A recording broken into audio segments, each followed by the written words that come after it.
Hello, everyone. Thank you very much for joining us tonight.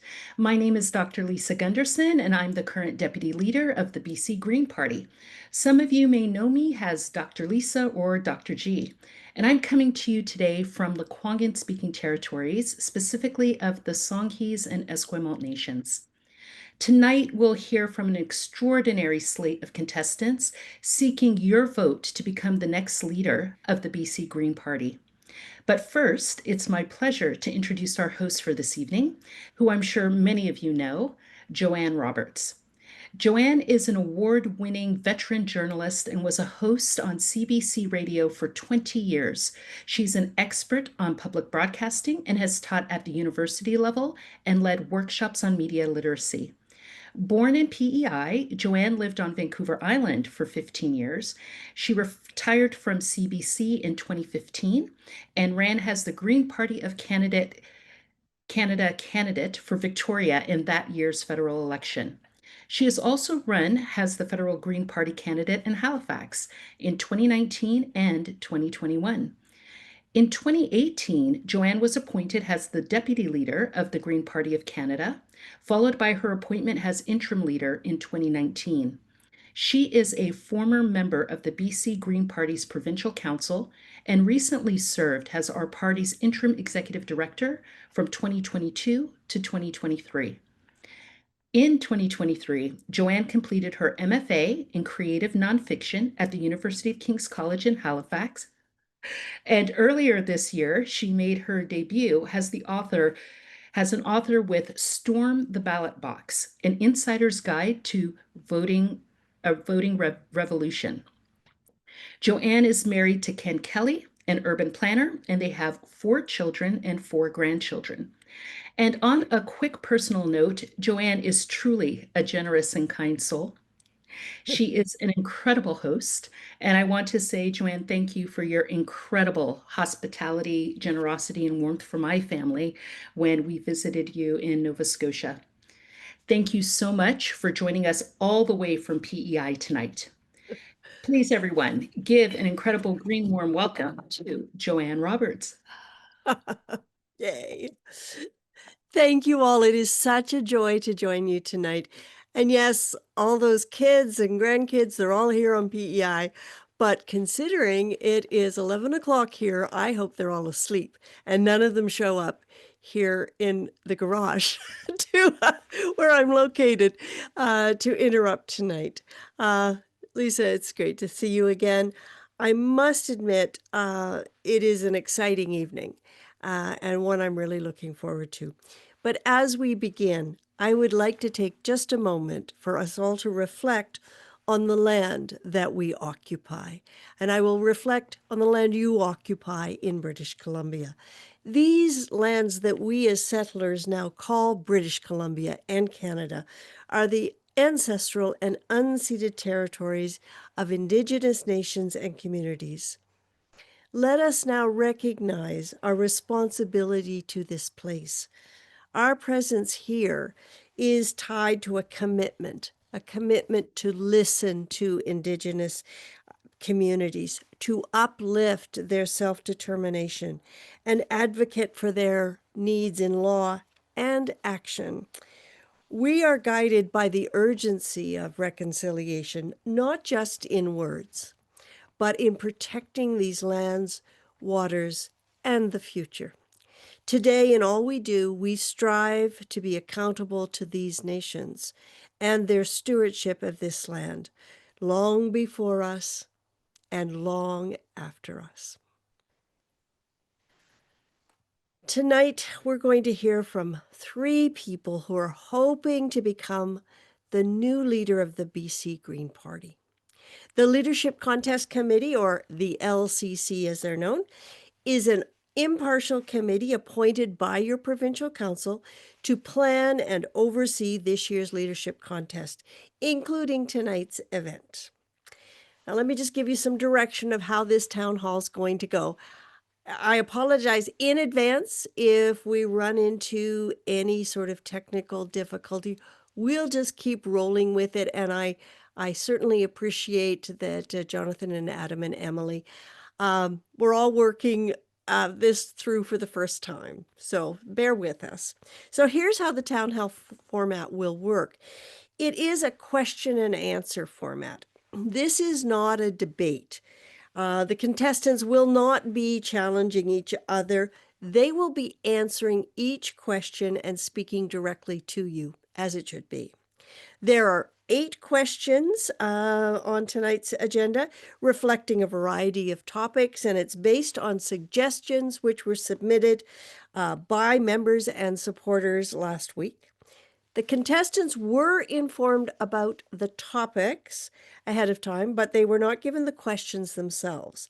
The questions will be asked by members of Provincial Council and the LCC in recorded videos. Each contestant will also have an opportunity for opening and closing remarks. Now, the order for the topics was drawn at random as the speaking order was decided for each segment. So we had a random selector and it picked the orders for us for each of the topics and for opening and closing remarks. The other thing we're going to do is we'd like to hear from you throughout this evening. You are affected by all the issues we're going to discuss tonight. So periodically, throughout the evening, I am going to bring forward a poll for you to answer. It'll be related to the topic at hand, and it will make the evening much more interesting if you take part in this. So I want us all to know how to do that. For instructions now on how to participate in these polls, I'm going to turn things over to the party's executive advisor, Stefan Janssen. Stefan, tell us how we're going to do this. Thanks, Joanne. If you have attended BC Green events in the past, you are probably familiar with this. We're using a software called Mentimeter.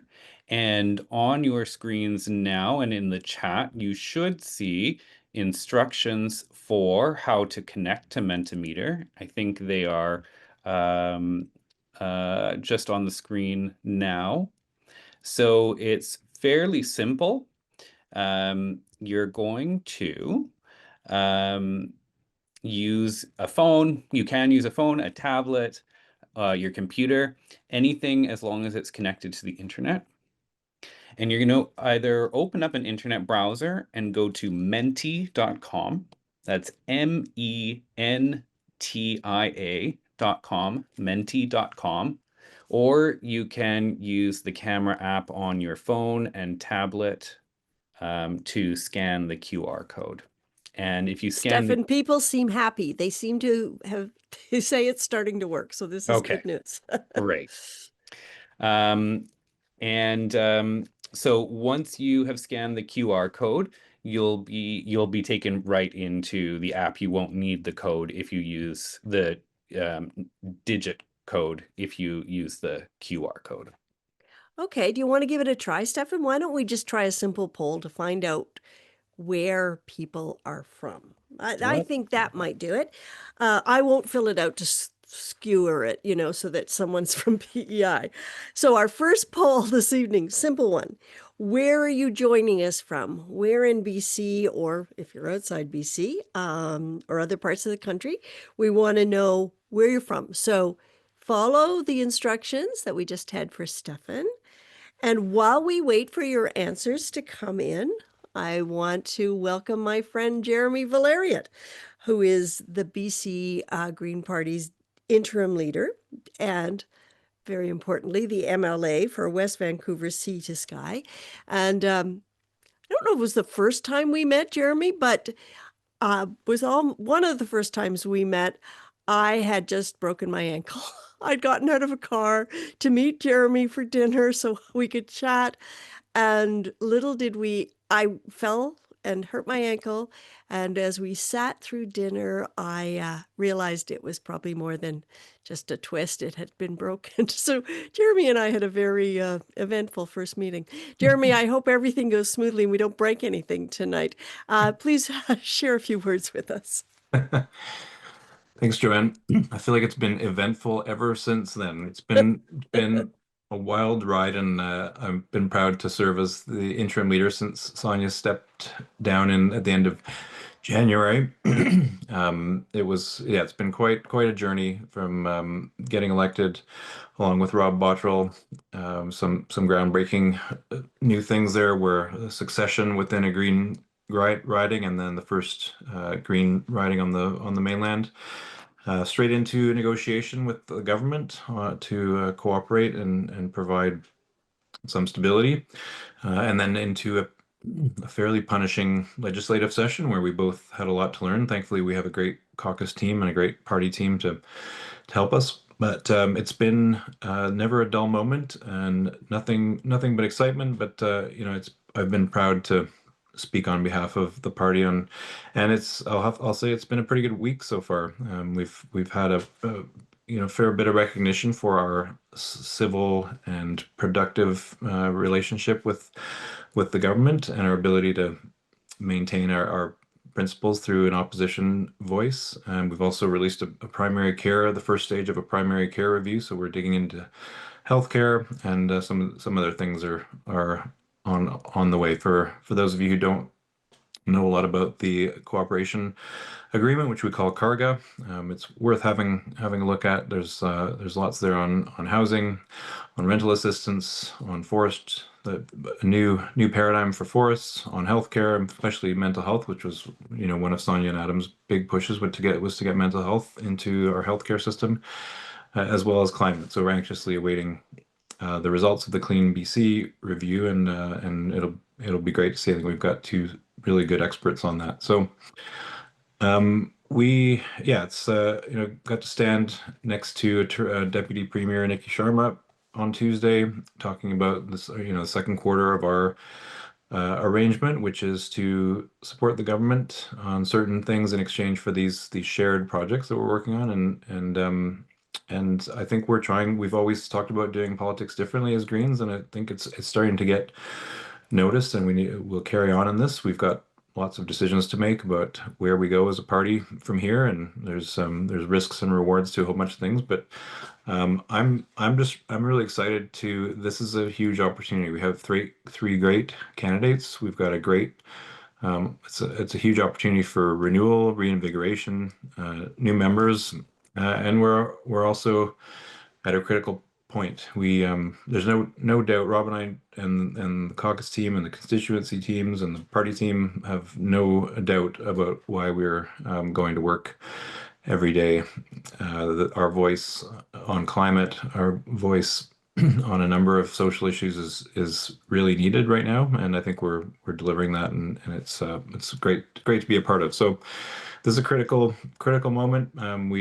We absolutely, we've been pretty focused on being collaborative and being civil and being kind, but we have to absolutely speak our minds on the expansion of fossil fuels, consolidation of power, and a number of other things. So, and the possibility that we're falling behind on investing in the new economy of the future, which is a clean economy. So, Rob and I are still having fun. It's been nice to have a short break here. I think we're working together well, and hopefully getting, it's hard to know in the media bubble how much we're getting through, but we're going to work pretty hard on that. And so we've got a great team. We've got three great candidates. We're going to have a healthy, really valuable discussion on where we want to go as the BC Greens. Lots of decisions to make, but we have a whole lot of shared ambitions, shared priorities, shared principles, and that's what will carry us forward. So I think that's my time, but I'm really I'm looking forward to the evening, looking forward to the next month of month and almost a half of leadership discussions. It's been great to have all three candidates at a few of our events. Rob and I have been on tour, not entirely across the province, but through lots of different places in the province, and these three great candidates have showed up at various of those. They're getting to know the members, they're getting to know the issues, and it's a really healthy process. So thank you, and I hope everybody has a wonderful evening and informative evening. Thanks, Joanne. Thanks so much, Jeremy. I don't know if you could see it, but lots of hearts and thumbs up on the screen tonight to thank you and Rob. Thank you for stepping up into the role of interim leader. Not an easy role to take on, and for the work you and Rob are doing. I think Greens everywhere, right across the country, are pretty proud of you in Karga. I didn't know that's what you were calling it, so now I'll start using it effectively in a sentence. Okay, Stefan, I know some people have had a little bit of trouble with the thing, but have we got a poll? Have we got results that we can look at? Can you come on and tell me what they say? Because We I sure don't. do. Oh, good. Okay. Oh, look, Victoria, Vancouver. Yay. Okay. Ooh. And it'll continue to update as more entries get submitted. So, and the larger the text is, the more or the higher number of people who submitted that text. So That lots of people text. from Victoria and Vancouver, Maple Ridge, Saanich, North Courtney. Saanich, Burnaby. Yeah, good. Okay, great. So we'll keep a look at this. The next poll will be on a topic. But the reason we are here tonight is to hear from our contestants, those who are seeking your vote. Oh, there's Courtney. They're seeking your vote for them to become the next leader of the Green Party of BC. So it is time now to hear from our contestants. And as we said before, there was a random draw of the order in which they would speak. And if my script is correct, and I think it is, the first person to speak tonight will be Jonathan Kerr. Jonathan. Hi, thanks, Joanne. I'm Jonathan Kerr, and I'm honored to live, work, and play on the unceded traditional territories of the Comox First Nation. There's never been a more critical time for our party. Despite the obvious signs of climate change, the other parties are using the threats of Trump and tariffs to double down on fossil fuel expansion. Now, I will always stand up against new pipelines, but it's not enough to just protest these climate-killing projects. We have to show people that we have a plan for something better, to build a stronger province where everyone's needs are met. Now, this is a big challenge, but I'm ready to take it on. I know what it takes to run as a Green and win. I ran as a Green in Comox and got elected, and I got re-elected with the most number of votes. I recruited other great candidates and helped them get elected too.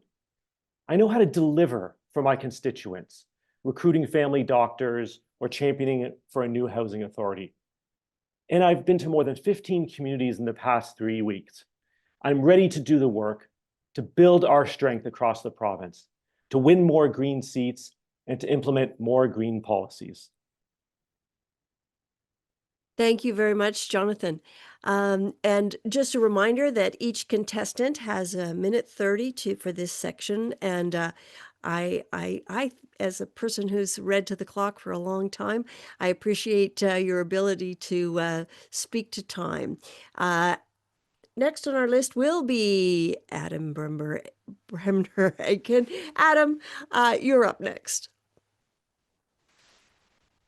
Thank you very much, Joanne. Hi, I'm Adam Bremner-Eakins, and I'm joining you from Maple Ridge on the land of the Coquitlam, Katzie, and Coast Salish peoples. I'm the son of long-serving public school educators, and I've learned through my life early what leadership means. Today, I'm an SFE political science, and I work in the service industry while I finish out my degree. So when I talk about affordability, it's because I live it. For 8 years, I've helped build the BC Greens from the inside out. I've served as party secretary, councillor at large, a youth councillor, chair of our Equity, Diversity, and Inclusion Committee, and much more. I've organized riding associations, helped to train volunteers, and as secretary, I did my small part to help grow our party, including adding a clause into our party that ensures we procure only Canadian goods. I've run as an MLA candidate twice, once against the former deputy premier. I've organized climate strikes, and I've stood on picket lines, and I've even been fired for starting a union. I don't back down when it counts. I show up and I get results. I'm also not shy about accountability. I've pressed the premier and a handful of his cabinet ministers in public. We've debated the NDP's Nikki Sharma at a youth forum or Bowen Ma at a transit forum in front of TransLink CEO. I've joined UBC MLA candidates debates, and I put real solutions on the table. From pride parades to small town halls, I've listened, I've learned, and I've turned that into practical plans, including my proposal to connect Port Coquitlam to a SkyTrain line that I ran on in the last election. I'm running for leader to deliver results people feel in their hearts and their wallets. As leader, I will work to lower the cost of living, tackle climate change, build homes people can afford, eliminate fossil fuel subsidies, expand mental health and physical health care, protect our forests and waters, and ensure the wealthiest pay their fair share so we can fund what matters. I will work to lead a hopeful, member-driven green movement that brings people together and get things done, because I'm ready to lead on day one.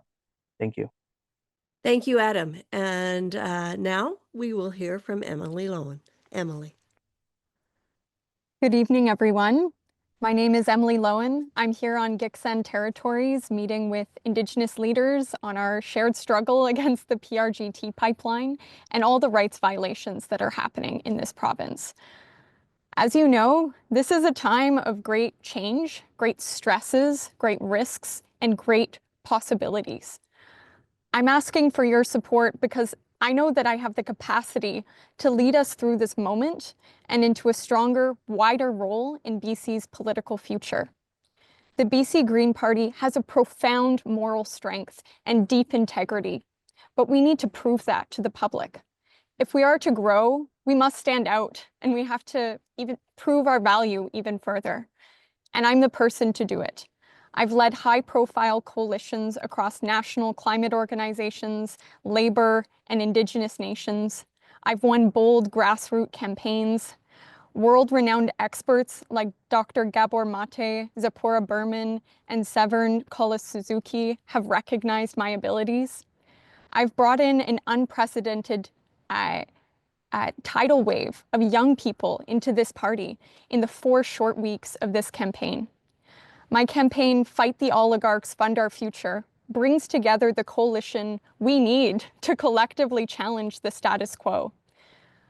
I think we're living through a time of political monsters, fascism, climate collapse, and a rising far right in this very province.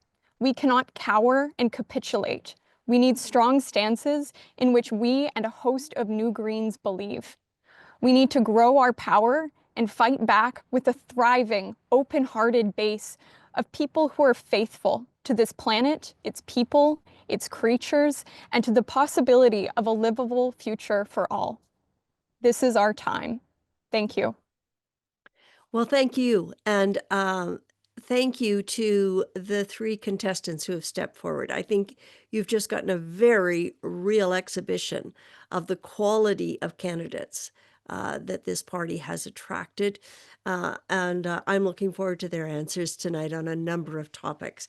And we're going to move on to our first topic right now. It is the topic of education and childcare. And we have a poll for you who are participating tonight and joining us on this town hall. What is your biggest challenge or concern with education and childcare? This is inclusive of childcare, early childhood education, primary school, secondary school, independent school, and advanced education. So this is the question for our poll. What is your biggest challenge or concern with education and childcare? And now, here's the question for our contestants. Hi, my name's Laura McLaughlin, and I'm a counselor at large on the Provincial Council. Almost every child in BC goes through the public school system, but many feel it doesn't prepare them for the real world. If you could take one thing out of BC's education system and add one new thing in, what would that be and why? Thanks. And the first person to do it is to answer this question is Adam. Adam? Thank you. Yeah. I think that's an interesting question. Yeah. I think the first thing out, and this is probably partly me and growing up, would be cursive writing. Nowadays, we have computers. Cursive writing was initially designed to help speed up the process of writing, but we have computers now.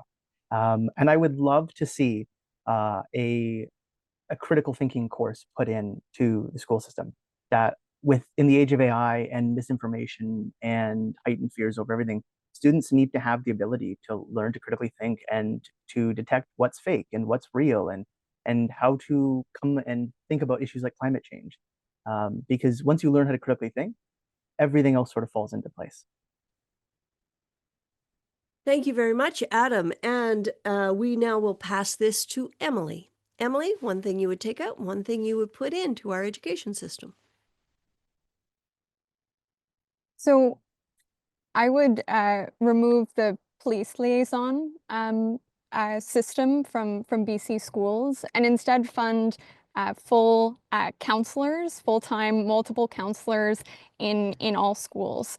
This was a massive issue where the province fired the entire Victoria's Board of Trustees over this very issue. And we know that students need wraparound supports, not uniformed police in schools. And I think broadly, my policy is based on the core belief that everyone deserves access to high quality public education without financial barriers, which is why I proposed a platform of free post-secondary tuition for students, establishing free universal childcare, eliminating student debt, and reinvesting in our public schools. And also valuing our educators with fair wages and creating new employment pathways through the Youth Climate Corps. So that's a lot to put in, and I think we should remove all of the police in schools. Okay, thank you very much, Emily. Jonathan, the school system, what would you put in and what would you take out? Yeah, I love this question. Thanks, Lara, for it. Well, I mean, I have two kids. My wife and I, we have two children, and we were, treasurers of their school parent advisory council, and now they're in high school. So we're seeing that phase right now. And my daughter and I, we recently toured University of Victoria, a beautiful campus, as she's applying there this fall, and really, it's exciting to see her, going to be off to university very soon. I did 10 years of university, so I'm pretty qualified to talk about the education system as well, and I teach medical students and residents right now as well. I think I would take out cell phones. I mean, I did a class, civics class, and kind of talked about municipal government, and I was really surprised with the cell phone use and how we know how addictive they are as adults, and for young brains that are growing, they're a real problem, a health problem, especially for mental health. We also think about what we would add. Well, I would definitely add back in extracurriculars. Our schools are not being adequately funded, and many have had shortfalls, having to cut extracurriculars like sports and band. I was recently out on the water with our Marine Search and Rescue team, and they used to have a youth program, and that was cut by the school district. In fact, on Monday, I had lunch with the chair of our school board, and we had a great chat talking about how we need to modernize our education to ensure that students can really access the learning and skills they'll need for the future. I mean, it's different than it was 50 years ago, and the future with clean technology and a clean economy, clean energy jobs are going to be out there, and we need to train our students for these industries. Under my plan, my platform, and I invite you to have a look at jonathankerr4bc.com. I'd love you to have a look. And one of the things I'm calling for is free universal pre-kindergarten integrated into the Ministry of Education. I'm also asking that we deliver free school lunches to every kid across BC, and we partner with local farmers and producers to provide healthy food to every child in BC. Education is a lifelong pursuit, and many people are changing jobs, changing careers throughout their life. And we need to have a skills strategy that invests in training, retraining, and apprenticeships to empower British Columbians to pursue well-paid jobs in these clean tech industries. We'd also work with post-secondary institutions to overhaul our system. But really, we need to make tuition more affordable, and we need to double or triple the grants that we provide to students. And we need to have more loan forgiveness for more programs. So great question. Thanks so much, Lara, and looking forward to the next one. All right. Thanks so much, Jonathan. Just before we go to our next question, I'm wondering, Stefan, do we have a response from what people saw as the biggest challenge or concern with education and childcare? Okay, let's see. Well, I can't quite read those on the bottom of my screen. Can you just tell me what was, I guess? Sure. Yeah. So Yeah. it looks like 26% of participants chose large class sizes. Oh, yeah. 12% or 11% now chose waiting lists. Mm. 23% lack of inclusive education resources. Ooh. 36% cost of tuition. Mm-hmm. 0% distance from home. 1% lack of French immersion choice programs, and 4% unsafe buildings. Mm. You know, the whole question of waiting lists, especially for childcare, and the class sizes, I mean, those are big issues. Good job, everybody. I think that was really informative. Thanks again. And we're going to move on now to our next topic. Hi, my name is Liz Lilly. I am a member of the Leadership Contest Committee as well as the chair of the BC Greens Policy Committee.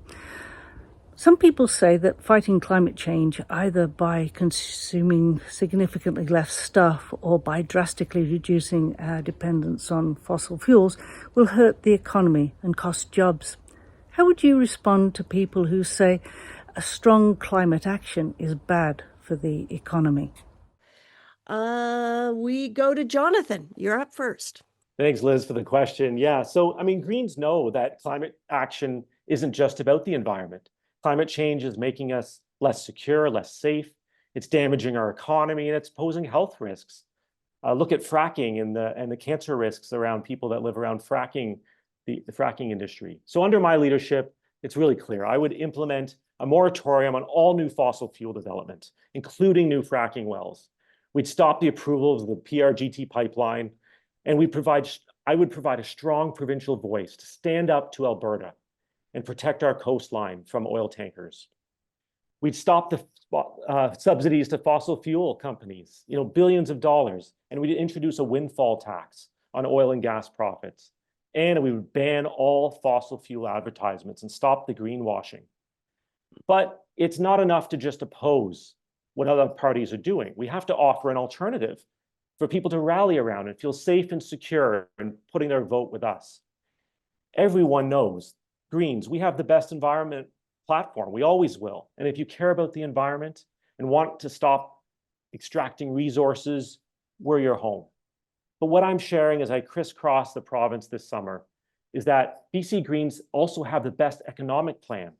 I really want to shed light on why voting for the BC Greens, by growing our party, is actually going to have economic benefits for the province. I have a patient, a great guy, he's in his 30s, and he lives in Comox, but he works in the oil sands. And every 2 weeks, he flies out, leaves his wife and kids, and he goes to work and then comes back. And his poor wife is a single mom for a couple of weeks. And he wants to work in BC. We need to create and shift and pivot our economy to clean technology, clean energy, so that my patient and many, many other people can live and work in BC. For every dollar you invest and create a job in oil and gas sector, you create 4 times more jobs in the clean tech and clean energy sector with the same investment. So we need to develop a jobs plan that prepares the BC workforce to benefit from job opportunities arising from climate and energy plans worldwide. We need to invest in small-scale distributed solar projects. And I would invest $50 million in a youth climate corps to provide well-paying jobs for youth to restore and protect our natural systems. We need to ensure that all climate policy is affordable for British Columbians. We need to double the rebates for solar and PFAS-free heat pumps and electric vehicles. And we need to mandate a minimum of 50% equity ownership for First Nations in large renewable energy projects. By having a stronger economy, we will have a way to affect climate change. Thank you very much, Jonathan. And just a reminder to everyone, our time frame for these answers are 3 minutes. And I'm checking all right, next up is Adam. checking my handy list here, Adam. You're next. Thank you. Yeah, I think I would say that anyone who says that doesn't have imagination, because we know our economy can be better than just a fossil fuel dependent, resource extraction dependent shell that doesn't have the capacity to boost green energy. And green policy has put it. As leader, I'll look to put windfall profit taxes on oil and gas companies and return a form of the carbon tax to ensure that carbon pricing is happening on communities, because we know an evidence-based approach is best, and the carbon tax or a method of carbon pricing is the best approach when it comes to reducing fossil fuels. As leader, I'll immediately end all public financing for fossil fuels and redirect that money into helping transition workers and their families away from the oil and gas industry. Economic security and climate change rise together. As leader, I will push for the launch of $1 billion annual clean economy program for renewables, deep retrofits, local manufacturing, regenerative agriculture, and major public transit expansion. I will phase out fossil fuel subsidies and redirect those dollars to the workers, communities, and industries that cut emissions and raise incomes. For essential connectivity, I'll advocate that BC Ferries meets public interest outcomes in reliability, affordability, climate sustainability, and restored service with procurement that prioritizes our shipyards and supply chains. I will create a community resilience investment fund, or push to create a community resilient investment fund to support regions moving beyond fossil fuels and old growth logging, retraining, business transition grants, and local innovation hubs. Where appropriate, I will explore returning BC Rail to full public control and accountability if that best delivers affordability and regional economic benefits, as well as beginning to explore the possibility of a provincial rail service that will connect communities from coast to interior, to the mountains, from north to south. Work must be work for people. I will pilot a 4-day work week, implement portable benefits and gig and contract workers, and will run or advocate to run basic income demonstrations with the goal of formal implementation. Success looks like lower household costs, better jobs, and a credible path to net zero that suggests, rather than sacrifices, regional economies. Because we know our best partners in this fight against climate change is us and our neighbors. Thank you. Thank you, Adam. And the final speaker on this topic of how do you convince someone that fighting climate change is not bad for the economy is Emily. Emily. Thank you. I think I would convince them with a story. At this moment in history, BC has some incredible advantages. This beautiful place has been cared for by people who love it for thousands of years. Our government has the privilege to consult with powerful Indigenous nations who hold the knowledge for long-term survival. The ocean connects us to cultures around the Pacific and gives us access to advanced technology like solar panels, which pairs perfectly with our network of hydroelectric reservoirs, which function as giant batteries. We have transmission lines going to the 4th largest economy in the world, California, and we have a highly skilled and educated workforce. But seriously, we could have the quality of life of people in Japan or Norway, and we have wild rivers full of salmon, 1,000-year-old trees, electric trains, homes for everyone, and we could have money left over. Because everyone is going to want what we have: clean electricity and the expertise to build public renewable energy networks. But EB and Dix are torching that potential. They are so captured by fossil fuel interests, all that they can imagine is being a broke little coal colony drained by a couple of American pipelines. And now they want BC families to pay for dams and wind farms to power these liquefied natural gas terminals, which is ludicrous because it does literally nothing to reduce global emissions. It just saves the company more gas to sell on the other end. All the gas gets burned either way, except we're paying for that electricity that we'll never get to use. This will push BC Hydro to its breaking point, and that could open up our most valuable publicly owned company to privatization and takeover. And we have to be clear about the other dangers we face as well. We're surrounded by US military bases at Trump's authoritarian command. Our next door neighbors are considering joining him, which would cut us off from the rest of Canada. And our premier is bending over backwards for the oligarchs in Trump's inner circle who are taking over our infrastructure. EB just fast-tracked the Prince Rupert gas transmission pipeline, a project that is backed by billionaires in Trump's inner circle, in Donald Trump's inner circle, and will soon approve the American-owned SLISM's terminal with the backing of a certain billionaire on the Epstein list, Leon Black. So that is our choice. We can give our clean power to MAGA-backed fossil fuel projects like the PRGT pipeline, or we can sell it at a premium to our Democratic allies in the Western states. Obviously, it's option 2. And the more efficient we make our grid, the more power we'll have to sell, which is just another reason to invest in public transit, heat pumps, rooftop solar, and batteries. I truly believe that a better world is possible, but that we have to fight for it. We need to challenge these oligarchs so we can fund a just transition, which includes a thriving care economy.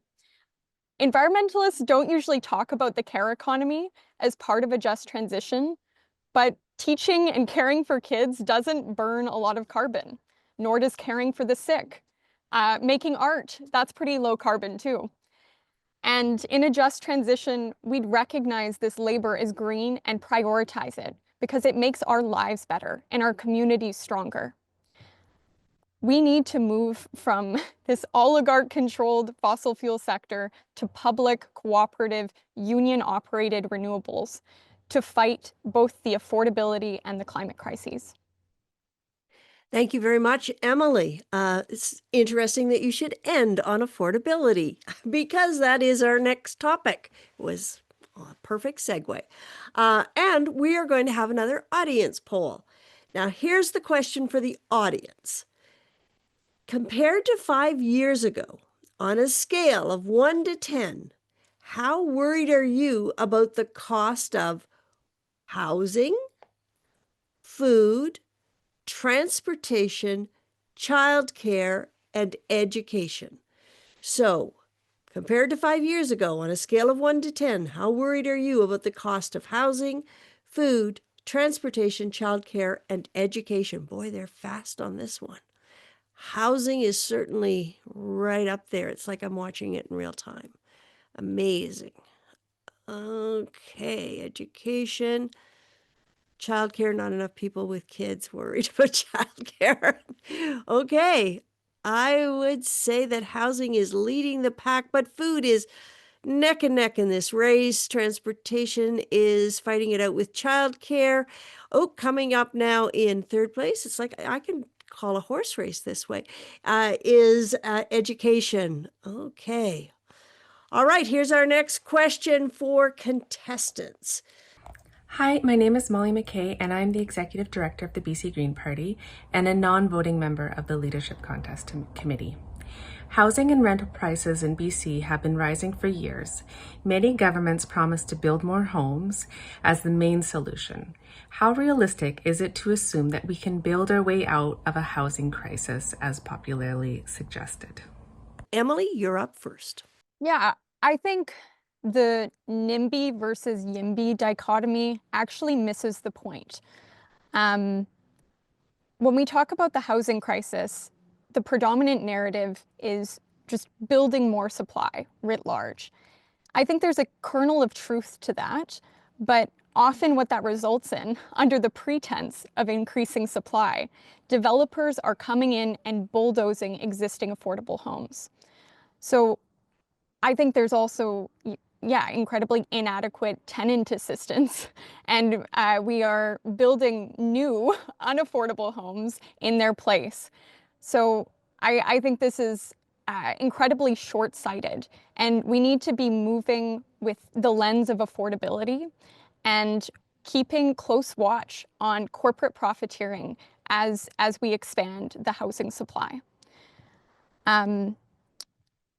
Something I'm also incredibly passionate about is vacancy control.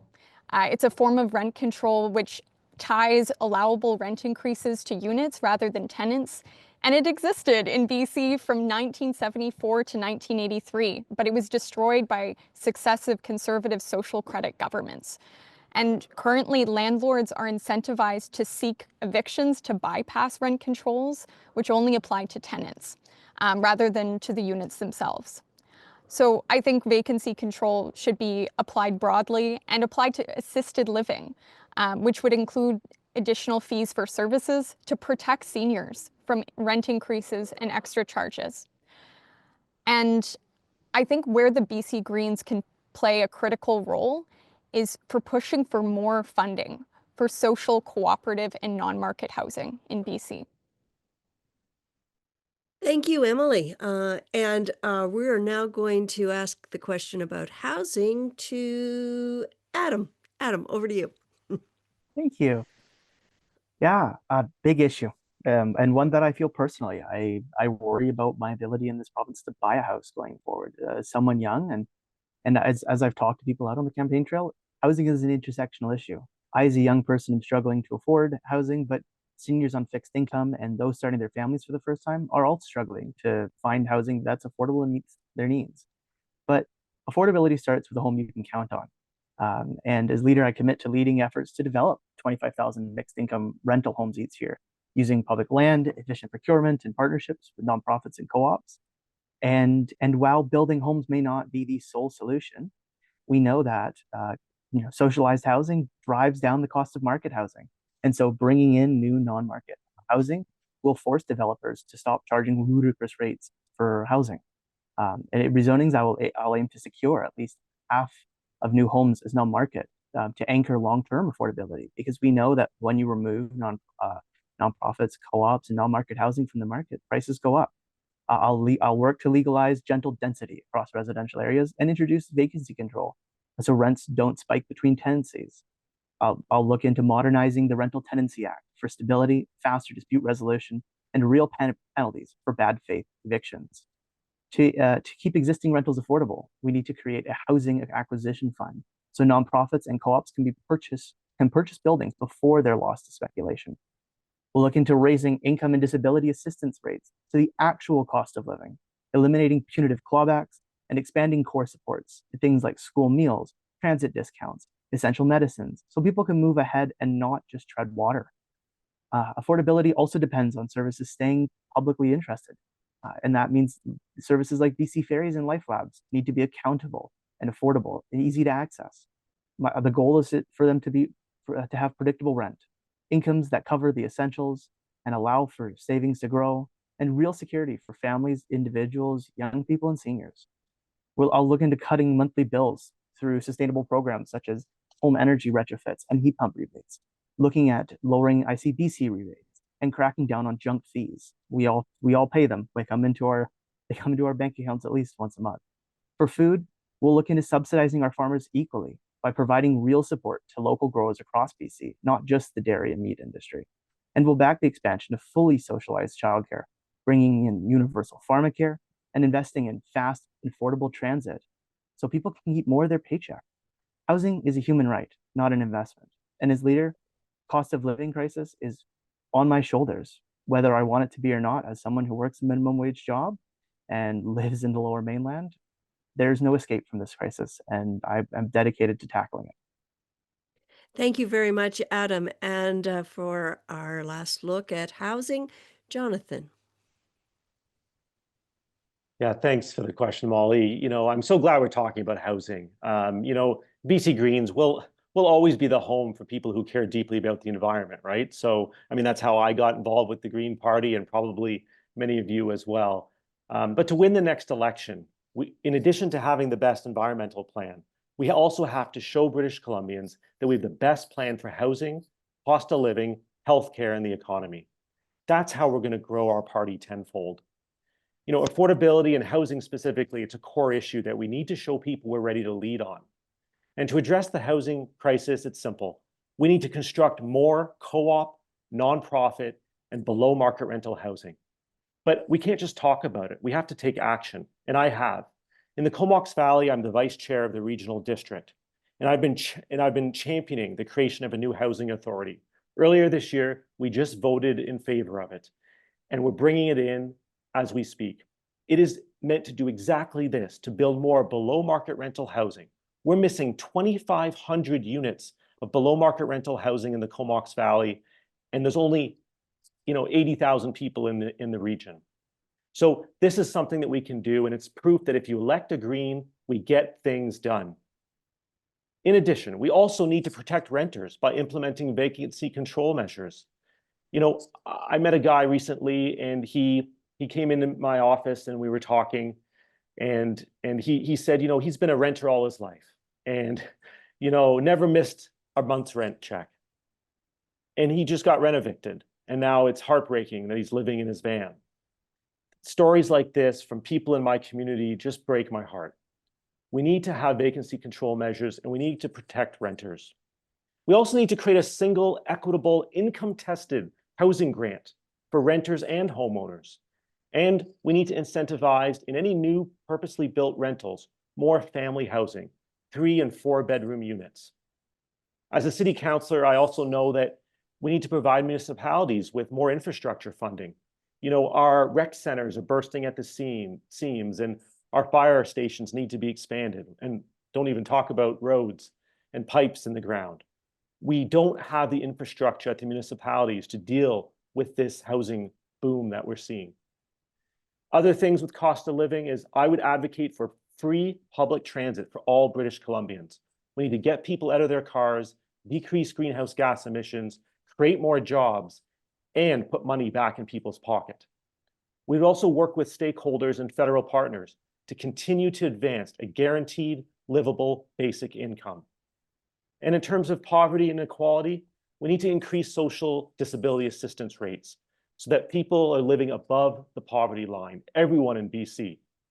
And by making the tax system more fair so that wealthy individuals and corporations pay their fair share, we'll be able to provide more public services and take action on climate. Thanks, Jonathan. It's interesting, all three of you mentioned vacancy control. I'm going to tell you a very, very short story about how one Green made quite a difference when it came to vacancy control in Prince Edward Island. The government of PEI brought in rent control, but did not bring in any way for anyone to track what the rent had been. And when asked about that, they said, oh, well, it's just too complicated and we can't do it. So a well-known Green here in PEI, Darcy Lanthier, I'm sure many of you have worked with Darcy, said, well, it can't be that hard. And she started a website called My Old Apartment. And she encouraged everyone to put their rent on there. And she scoured ads when rentals went up. And she put the addresses and rents on her website. And then if you were able to, you could check out her website to see what the rent was. As well, she encouraged people to mail people what their rent was if they'd moved into My Old Apartment. Within a couple of months, the province realized that they had been shown up by one individual, a good Green, and vacancy control was brought into place. So Greens make a big difference, even when they're not, and Darcy has run many times, but she's never been elected. All right, Stefan, can we have one last look at that? There it is. Okay. So if I'm reading this right, housing and food way at the top of the list, and then transportation, and then housing, food, and education, and then transportation and childcare in between. Fascinating. All right, let's move on to our next topic. I'm Alex Pope. I'm Vice Chair of Provincial Council and Chair of the Leadership Contest Committee. Question I have for the candidates. BC's healthcare system is under immense pressure with long wait times for surgeries and emergency care. People often talk about patient-centered care as a solution. What does patient-centered care mean to you, and how would you use it to improve the healthcare system? And the first person to answer this will be Adam. You're up. Thank you. Yeah, I think patient-centered care is incredibly important, and I'm sure that we've all felt at some time that our needs weren't met, or we were ignored, or the overfilling of hospital and emergency rooms pushed us out of when we needed care and attention. And public health has to mean timely and close to home care. As leader, I'm going to work to prioritize fully expanding public health teams-based and primary care clinics so people can access doctors, nurse practitioners, pharmacists, mental health professionals, all under one roof. Because everyone there needs to build relationships and to understand what patients need. We need seamless care instead of referrals and delays. I'll seek to bring back diagnostic services, including LifeLab, back into public ownership and reverse the privatization and cutbacks that has shifted the costs to patients and hollowed out our capacity as a province. I'll look to establish an independent office for the healthcare commissioner to audit health authorities so that we can look into how to secure better patient outcomes, publish real-time weights, and enforce standards. On staffing, I'll look to advance a province-wide plan to recruit and retain teams targeting rural, remote, and Indigenous communities, and streamlining fair credentials for internationally trained professionals and supporting workplaces so people stay. I will push to close gaps in new federal dental coverage so universal dental becomes real, scale long-term COVID and gender-affirming care clinics, and invest in prevention, clean air and water, healthy food, security, safe housing, because prevention eases pressure everywhere else, and we can devote more time to one-on-one patient care. I will look to fund these improvements through progressive taxation so that those with the greatest means help those with the least. Our goal would be timely, high-quality, publicly accountable care in every region of the province that centers on the individual patients. Thank you. Thank you very much, Adam. And Jonathan, this might be of particular interest to you. You're up next. It definitely is, Joanne. I mean, being a family doctor myself, you can imagine I have some thoughts on this topic. Before I got elected for the first time, I was out campaigning and I was knocking on doors. It was kind of late in the evening, and I thought I'll do a few more doors. And I knocked on one woman's door, and she came and answered. And I asked, hi, I'm Jonathan, and I'm here to find out what issues matter most to you.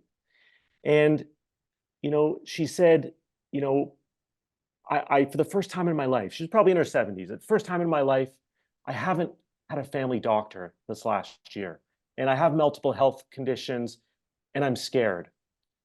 At that time, 1 in 5 people in the Comox Valley didn't have a family doctor. So I listened to my community. And right after I got elected, I got to work. I called together a task force of our 3 local mayors, the councillors, the regional district, business leaders, the Chamber of Commerce, the Hospital Foundation, and patients. And we came together and we did some research, and we said, what works to recruit family doctors? What communities are doing this well across the province and the country? And how can we copy what they're doing? And we developed a strategy. I'm a strategist, right? So we developed a strategy and implemented a plan. In the last 3 years, the Comox Valley, we have recruited 45 family doctors and nurse practitioners, and 11 more are coming this year. This is proof that if you elect a Green, we get things done. Primary care is the core of our healthcare system, and it's patient-centered. It's the relationship a physician or a nurse practitioner has with their patient. By having more access to doctors, when you're sick, we keep people well. We keep them out of hospital. We reduce wait times in the emergency room. We stop admissions. We stop readmissions to hospital. And it actually is lower healthcare costs.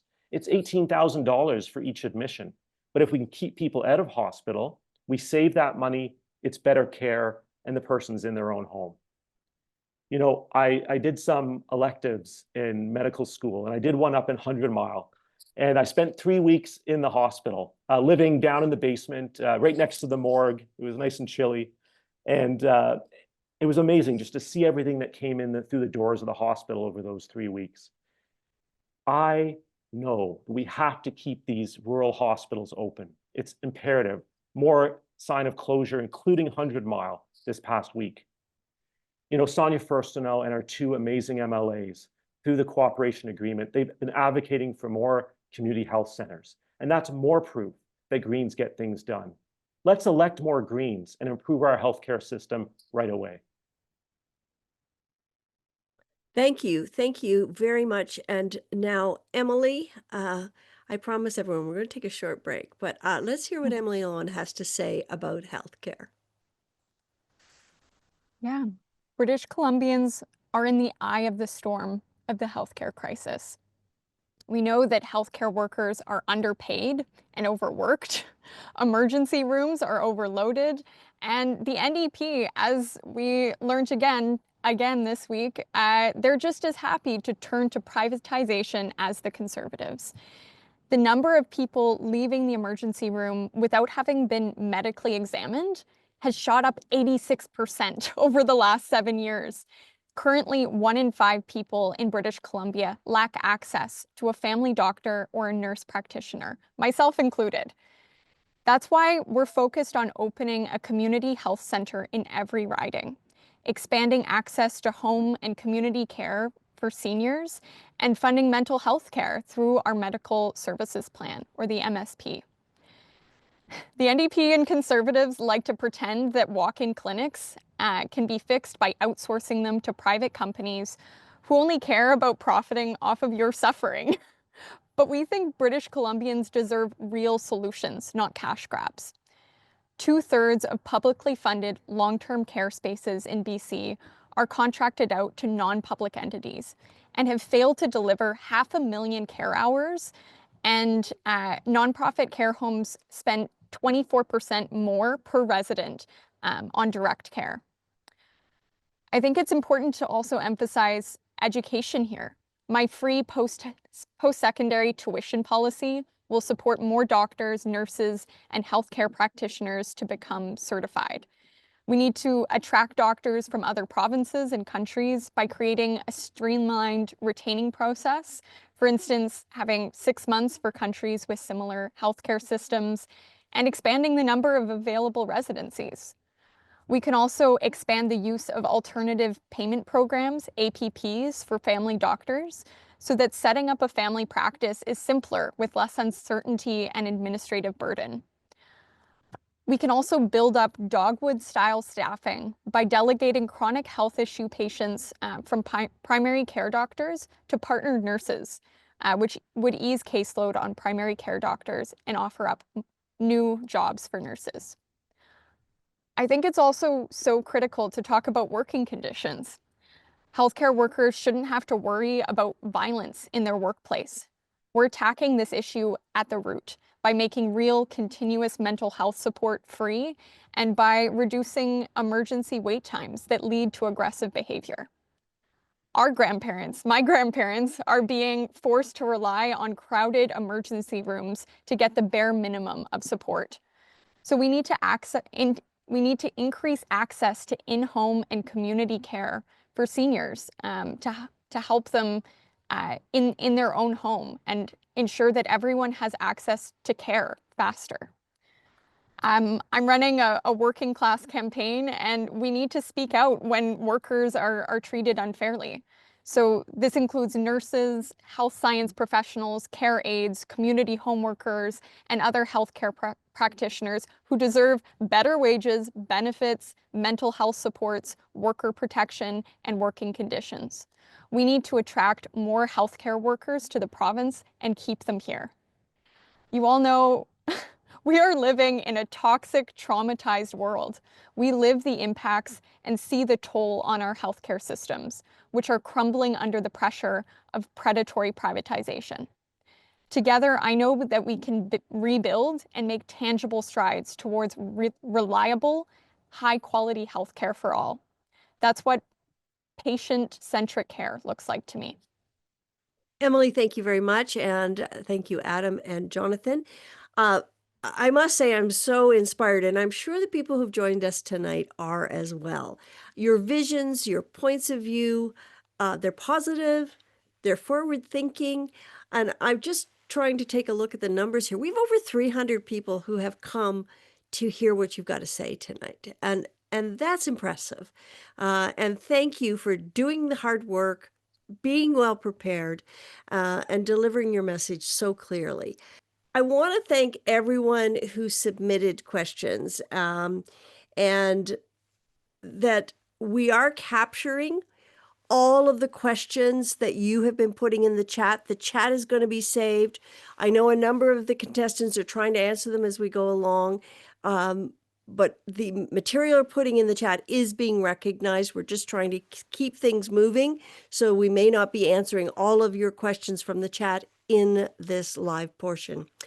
Couple of other things. I let a few of you run over last half, just because I really know everyone wants to hear what you're saying. But given it is 12:26 here it's the next day here in PEI, I'm going to be a little stricter this time around. So if you see me put my hand up, it means you've hit time. And after 10 seconds, I will tell you that your time is up. Okay? A little stricter this half. All right. Next question in this Leadership Town Hall.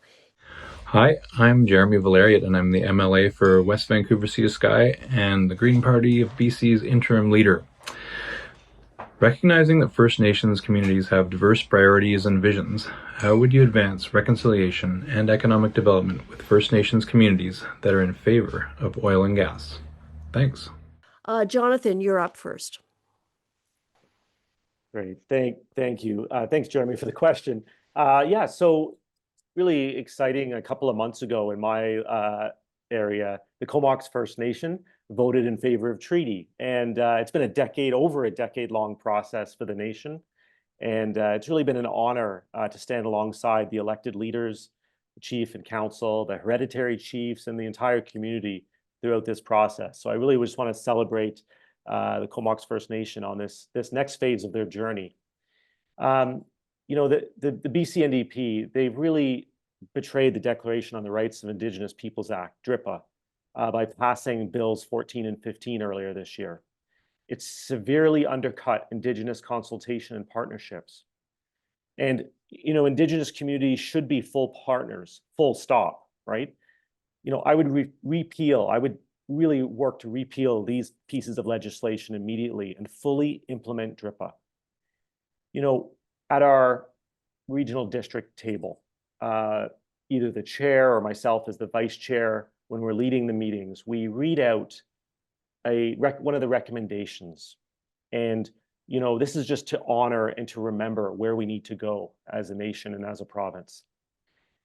You know, as I say, Indigenous communities should be full partners, full stop, right? And in my, you know, energy platform, and I invite you to read it, jonathankerr4bc.com, I released my energy platform last week. And I've listed measures to give more independence and oversight to First Nations, such as enabling them to become utilities under the Energies Act. We need to give more options for our First Nations communities so they don't have to rely on resource extraction. I mean, it's just not fair that if that's their only option. So, you know, if they could be utilities, they could have that economic independence. If they can have more First Nations go through the treaty process, we're going to see these nations be able to have more self-governance, and we as allies can stand alongside them and work towards that. So again, thanks for the question, Jeremy, and I'm hopeful we'll have a chance to talk about this more in the future. Thank you very much, Jonathan. And now we are going to Emily. Emily, you're next. Thank you. Yeah, this is an incredibly important topic. I'm here on Gixsan territory right now, working with Indigenous leaders and allies against the struggle against the PRGT pipeline. And it's crucial that we have the capacity to support nations who want to say no to projects that don't have Indigenous consent, like the PRGT pipeline, but also saying yes to Indigenous priorities like expanded access to healthcare clinics, transit, and renewable energy projects. I thought it was really interesting in the First Nations Major Projects Coalition summary survey that they did of their membership last year. Overwhelmingly, nations want to see more support for renewable energy projects so they can have ownership of transmission lines and clean energy, which provides more stable local economic security and energy stability. And there's a shrinking amount of support, at least in this survey last year, for oil and gas projects.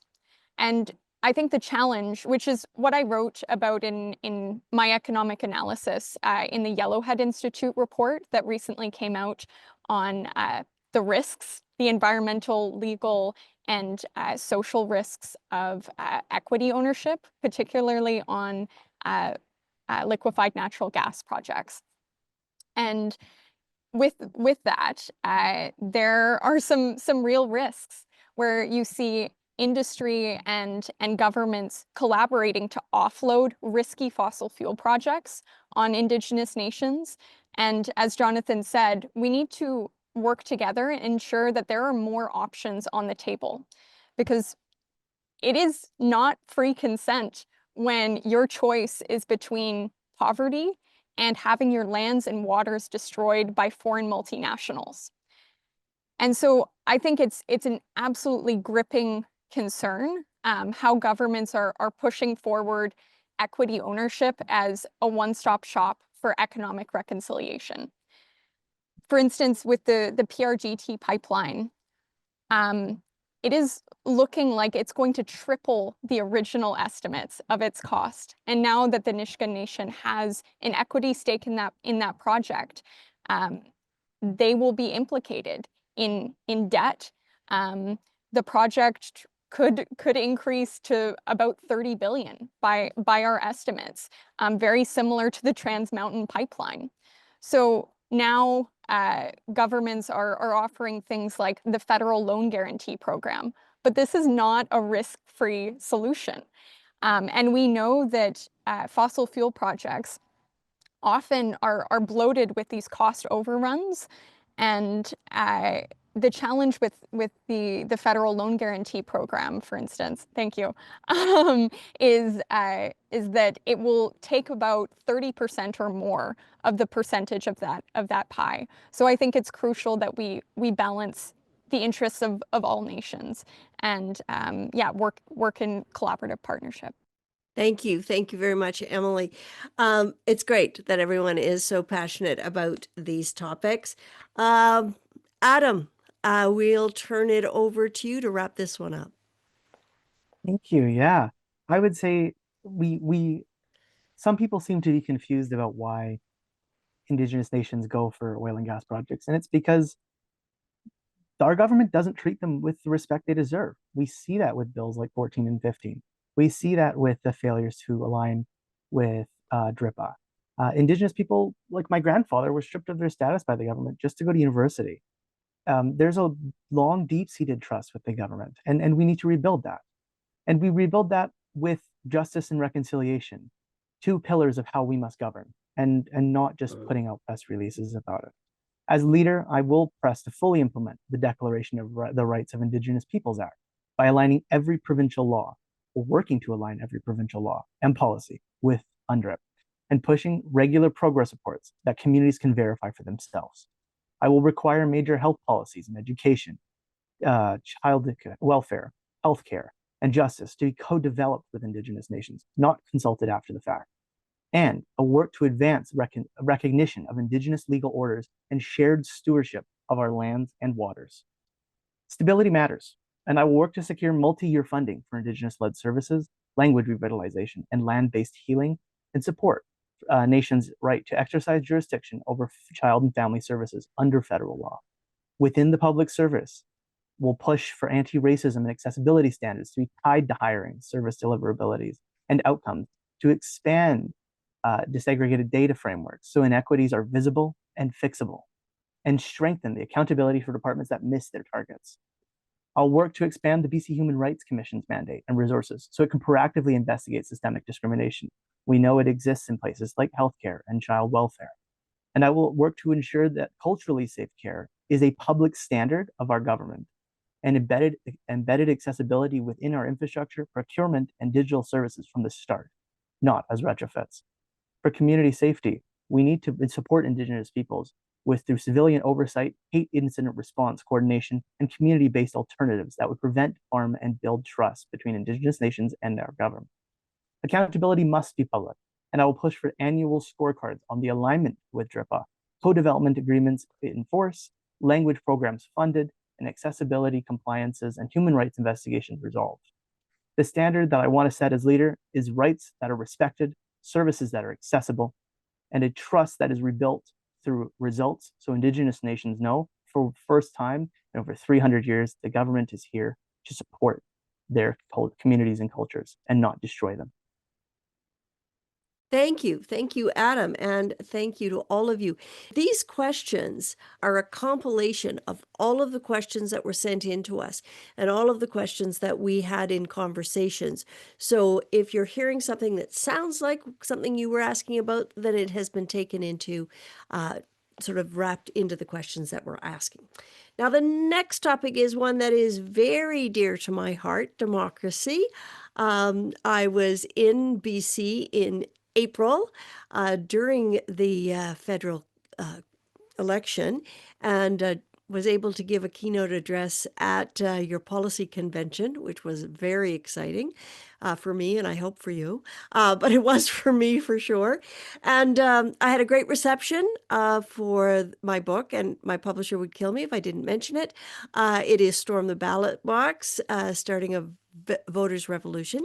And I will be heading to Ottawa for the opening of Parliament and then on to Toronto, and I've been invited to the Winnipeg Literary Festival, so not finished with this book yet. But one of the things this book talks about is what I'm going to ask our next question about. But before I do that, how about one more audience poll on this? And this one is one that we're going to hope get a strong response on. Would you consider volunteering to help get a BC Green elected to the legislature? Okay, there you go. Would you consider helping get a volunteering to get a BC Green elected to the legislature? And trying to see those numbers. They're moving. Yes. Lots of people want to volunteer out there, or maybe just the 300 people who joined us tonight. That's great. Moving along. Okay, Stefan, I'm going to move on to the question. We'll revisit this after we hear from our contestants.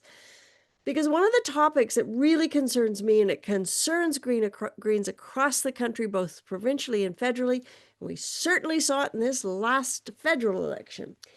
Hello, my name is Marie, and I am the secretary to the Provincial Council, as well as a member to the Leadership Committee. My question is, lots of British Columbians prefer BC Green policies, but when it comes to voting, they prefer another party. What is your long-term strategy to grow the BC Green Party and turn support into votes and action? Right. First up is Emily. Emily, you get democracy. Take a shot at it. I think the devolution of our democracy is not something that's accidental. It's driven. It's driven by power and money, and fighting back requires a concerted effort, not just by politicians, but by people. And I don't think it's any secret that our democracy in BC is broken. Over 40% of people didn't even bother to vote in our last provincial election because our electoral system makes it clear that so many of our votes, our voices don't count. And proportional representation makes sure that everyone's voice is heard and destroys the perverse incentives of strategic voting that benefit no one but the corporate-controlled establishment. I think proportional representation and ranked choice voting ensured that we all have a seat at the table. We need to force strong pro-rep conditions into future agreements. For instance, having close oversight and approval over another referendum, because we all know how that went last time. I'm particularly enthusiastic about mixed member proportional, where each riding would still have an MLA determined by ranked choice, and voters would get an additional party vote of their preferred party. And so that means that citizens wishing to contact their representative would have a choice of contacting their local rep or one of the regional representations. And I think it's also important to look at young people. People under 30 are a third of the population in BC, but we have almost no representation in politics. At the same time, we have to live with the consequences of the decisions that are being made today. Young people need a seat at the table. And what I've seen so far is that my campaign is inspiring more young people to get involved in our democracy. We have seen an increase in the number of people under 30 in this party by 8-fold over the course of my campaign. And following the recent precedent of the UK, the UK, of lowering the voting age to 16, we should push to do the same here in BC. The BC Green Vote 16 campaign was one of the core reasons I actually joined up and volunteered with the party as a teenager. But we know that representation is only half the battle.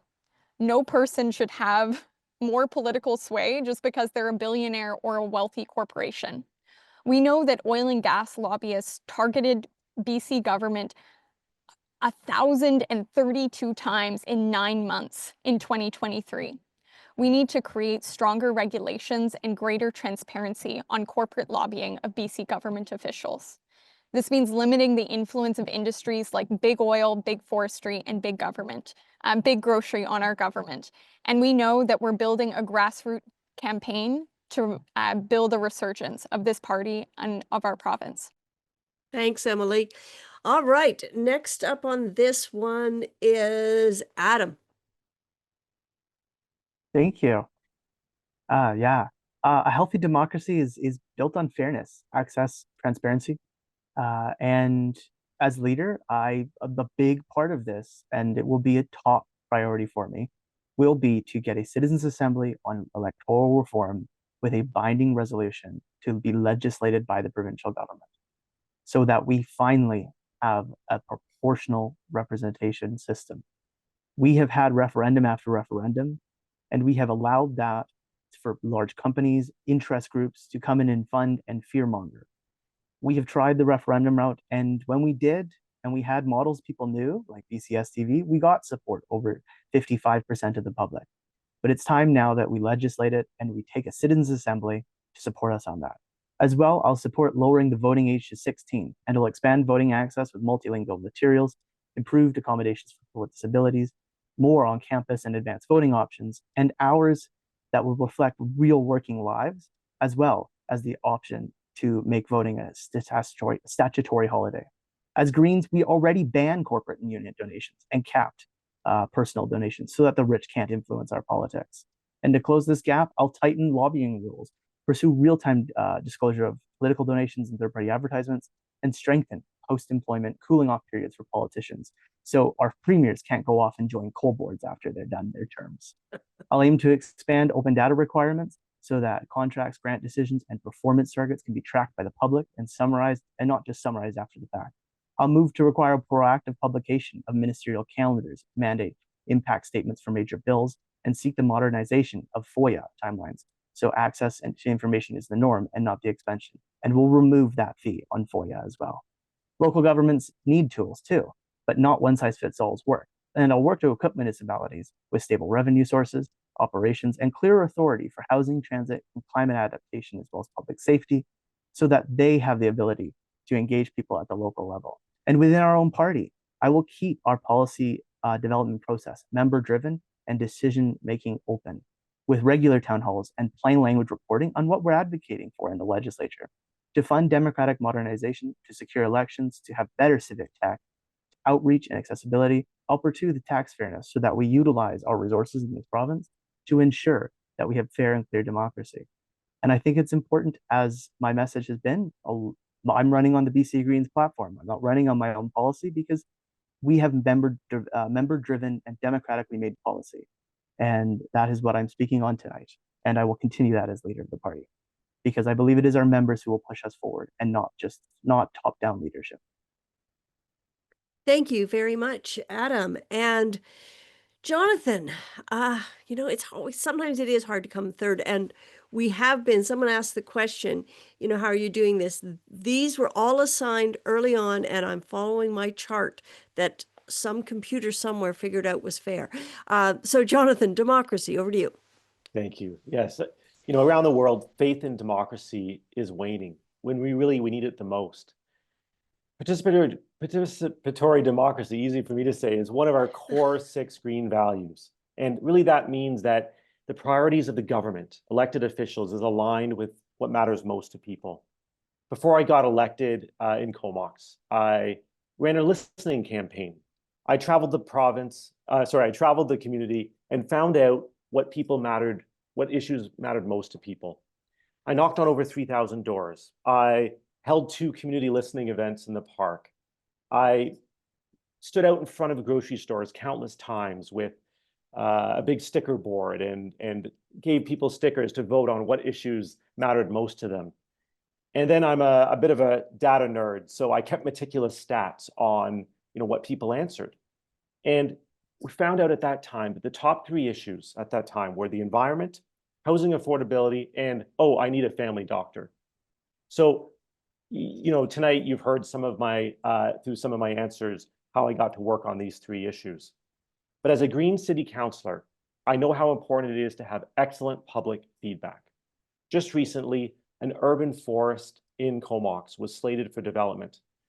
2 local biologists, Julie Miksch and Wayne Matoski, they came and presented at council, and they told us, actually, this forest is precious. There's 2 red-listed wetlands in this forest. And I toured the forest. I walked with them through it, and I saw it from my own 2 eyes. It was a beautiful place. And then myself, along with another progressive councillor on council, Jen Mayer, we called for a provincial review of this development. And the provincial biologist agreed with them. This forest and wetlands were saved from being bulldozed. This is what democracy looks like in action. Elected officials working hand in hand with local citizens to make a difference in our community.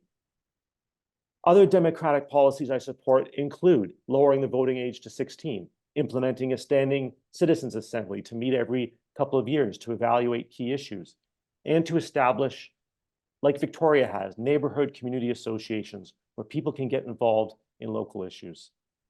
The next leader of our party will have a huge role to play negotiating with Premier Eby and his cabinet around the next year of the cooperation agreement, along with our 2 current MLAs.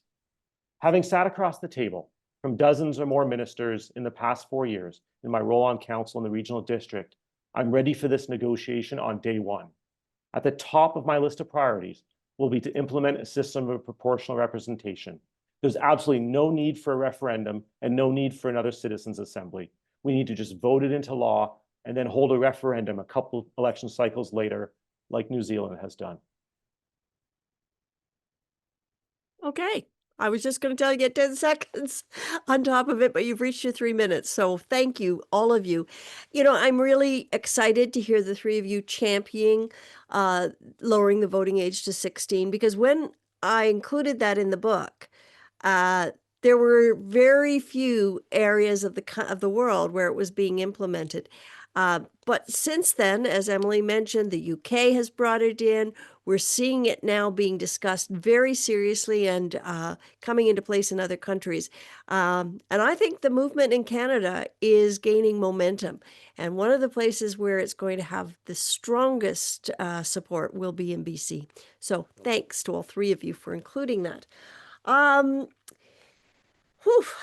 Can we see that poll again, Stefan, and maybe talk about what it says? Because I'm finding it hard to see the difference in the colors. So if you want to tell me what it says, I'd appreciate it. Yes, absolutely. So people could, on this poll, choose multiple answers. Of course, the question was, would you ever consider volunteering to help get a BC Green elected to the legislature? And a lot of people have volunteered before. 50 people said they'd volunteered before. About the same, 55 would consider volunteering, and 31 already have plans to volunteer for the next election. And interestingly, we have a lot of people, relatively, who want to or have been a candidate before. So 7 people online have been a candidate before. 13 would consider seeking the nomination to be a candidate, and 3 people already plan to seek the nomination as a candidate. Oh, well, that's great news. Thank you very much. That'll be another challenge for the next leader, making sure you recruit candidates in time for the next election. Although I should also say, if you're one of the people who wants to volunteer, I'm sure all three of our contestants would happily welcome you to their campaign. It's not too late to volunteer, even though we're in the last days. Okay, let's move on to our next question, which is on environmental protection, near and dear to all Greens' hearts. Greetings. My name is Douglas Gook, and I'm the Regional Councillor for the North on the Provincial Council. Words like sustainability and biodiversity are used often, but many people aren't sure what they really mean anymore. How would you make these ideas matter again for voters? And how would you use them to shape government decisions? And Adam, you're up first. Thank you. Yeah, I think BC Greens and Greens across the world introduce the world to terms like sustainability and biodiversity. And now that we're mature political organizations, it's time we dig deeper into what that means. And it means protecting lands and waters, and that's foundational to BC's health and economy. And as leader, I'll move to fully end old growth clear cutting and all old growth logging, and to shift forestry towards a selective second growth and value added production that supports good jobs without liquidating our ecosystems. It means expanding protected areas to at least 30% of land and ocean by 2030, and anchoring that expansion in Indigenous led stewardship and corridors for wildlife and long term restoration plans for our damaged environments.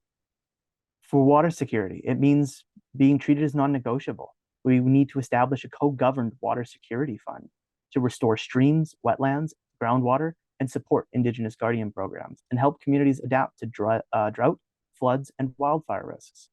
I'll work to introduce a provincially endangered species law, which with enforceable recovery plans, strengthen cumulative efforts assessments, and require a public searchable database of permits, monitoring data, violations, and penalties so enforcement is visible.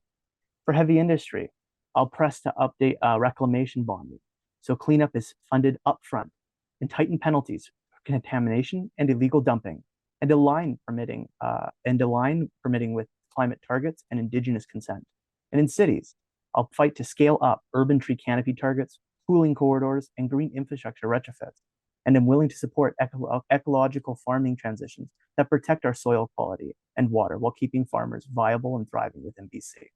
We need to fight to fully fund our BC parks so access, maintenance, and cultural stewardship is maintained, and conservation can keep pace with our record visitation. Where revenue is needed, we'll continue to fund, because our environment is not a policy issue that will sit back and take underfunding for a few years. We need to fund forestry management programs and environmental programs that will ensure our species at risks like orca and salmon come back to full prosperity. And accountability matters. I will push the government to publish annual scorecards, hectares protected, habitats restored, infractions prosecuted, mills retooled, and jobs created in restoration and value-added areas, so British Columbians can see the progress. The outcome that I want to see is concrete: cleaner water, safer communities, more habitats protected, and sectors like forestry that are sustainable by design and not just a flashy title. Thank you very much, Adam. And we will move on to our second contestant. Jonathan, you're second here. Great. Thanks, Doug, for the question. And for anyone that doesn't know, Doug is running against Pierre Poilievre there in Battlefoot Crow, whatever it's called. And you know, go send Doug some money tonight before you sign off. He's gonna give Pierre a run for his money, and yeah, good luck, Doug. We're all cheering for you. Okay, environmental protection, topic that Doug and I both love.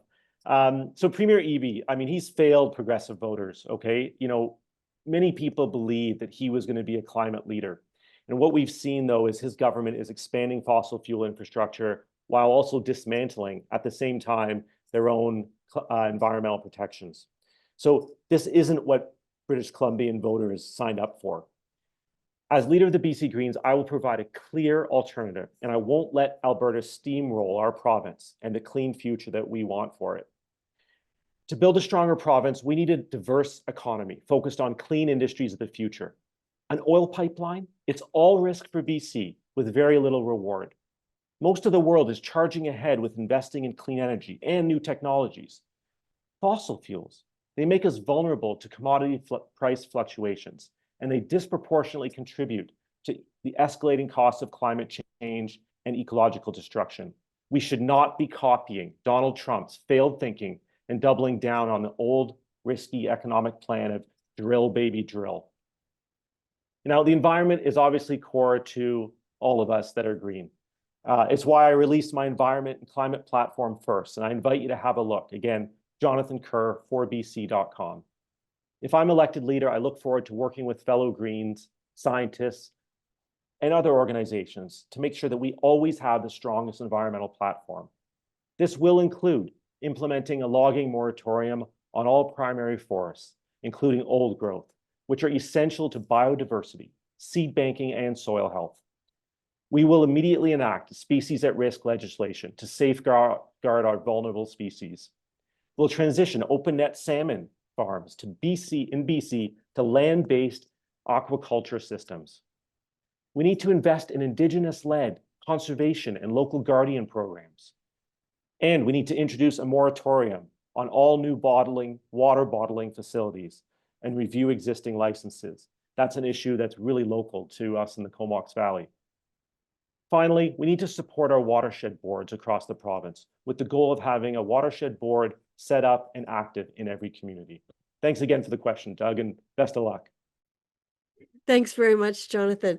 And for our final thoughts on this question of sustainability practice, biodiversity, and sustainability, Emily. I think people really lose trust in politics when politicians co-opt these kind of terms and refuse to look clear-eyed at an issue and tell the truth. And we know that industry billionaires do the same thing. They lie and co-opt whatever's trendy to help their profits. I mean, we saw it with Black Lives Matter. We saw it with climate greenwashing with terms like sustainability and biodiversity. And during COVID, grocery billionaires hid behind their own employees as heroes providing social service while driving up costs for the rest of us. And now, EB's government is using Trump as a Trojan horse to double down on fossil fuel expansion, leveraging this faux nationalism to strip away environmental protection and Indigenous rights. And as I mentioned before, this elbows up shtick is a flaming hypocrisy with the soon approval of the American-owned Slisms terminal with the backing of individuals in Donald Trump's inner circle. These American oligarchs are a threat to our democracy, to our environmental protections, Indigenous sovereignty, and our climate. We must stop the MAGA-backed PRGT pipeline and stand in solidarity with nations whose rights will be violated by this climate-killing project. But I also want to acknowledge that there are countless loopholes for other corporations to bulldoze protected lands, and there's little institutional backing to recognize and uphold First Nations rights, title, and sovereignty in land use and environmental planning. We need accountability so industry doesn't have unfettered access to resources in BC, and First Nations need to be the ones to tell us what happens to the land and resources on their territories. I'm obviously deeply concerned by Bills 14 and 15, where we're seeing the government expedite permitting and regulations being outsourced outside the government. And this is a concerning trend. We're seeing this across the country of foregoing environmental assessments and in crucial environmental safeguards while leaving this up to the private sector. I think we also need to increase compliance and enforcement in the mining sector. We're seeing immense growth and investment in mining framed for the renewable transition, but we need to have proper checks and balances in place for industry. It is a central tenet of my campaign to uphold DRIPA and to protect our planet by any means necessary. I think that also means supporting the biodiversity and ecosystem health framework, which adopts a whole of government approach that gives First Nations the necessary decision-making power and sets BC's intention to prioritize the health of our communities. Thank you, Emily, and thank you for all three of you for stating it so clearly. Your passion and your ideas, I hope, are firing us up to realize that we need to be passionate. We need to take on these issues. Now, we're down to our last question. I'm going to try something here, she says bravely. But the question is from our Deputy Leader, Dr. Lisa. And I know she's here. Is it possible to have Lisa read her own question? Yes, look, there she is. Lisa, go for it. Thank you. In the 1990s, the BC government closed large mental health facilities with the goal to create community-based facilities, but that support never fully arrived. This policy failure, among others, has exacerbated the widespread mental health challenges that many people face today. With the continued exponential increase in mental wellness across BC, what specific steps would you take to improve mental health care in the province? Thank you, Dr. G. And we are looking at my order. It's going to be Adam, Emily, and Jonathan. So Adam, we'll start with you. Thank you. Yeah, specific steps. And I think it starts with mental health care must be universal. It must be public and it must be easy to access. And as leader, I'm going to push to establish a Ministry of Mental Health and Wellness with its own budget and clear outcomes, with wait time targets, accessible standards, and transparent reporting. And I'll push to phase in MSP-funded clinical counseling, starting with youth and scaling to adults, so cost stops blocking care. And I'll work to expand youth wellness hubs to every region of our province with walk-in counseling, peer support, family services, and culturally competent care all under one roof. In schools, I'll push for the best practices so counselor-student ratios are embedded and trauma-informed supports are existing for students with resource rapid pathways for students who need specialized help. And for Indigenous peoples, we need racialized sensitive treatment and culturally sensitive treatment. And for queer communities, we need to co-design programs with community leaders to prioritize hiring and training practitioners who will reflect those communities. Crisis response must be health-led. I will work to roll out non-police clinician peer teams integrated with 911 and community services and standardized follow-ups within 48 to 72 hours so people are not left to just navigate the system alone. For substance use, we will look at expanding evidence-based harm reduction and recovery programs with more low-barrier treatment options, transitional housing, wraparound supports, peer supports, all paired with data and transparency on outcomes. Workplaces also need support, and I will develop toolkits, training, and coverage so mental health support is normal at work, not a perk. Digital and rural access really matters, and I'll push the government to scale virtual counseling, telepsychiatry, and all supported by secure records that connect primary care with mental health teams.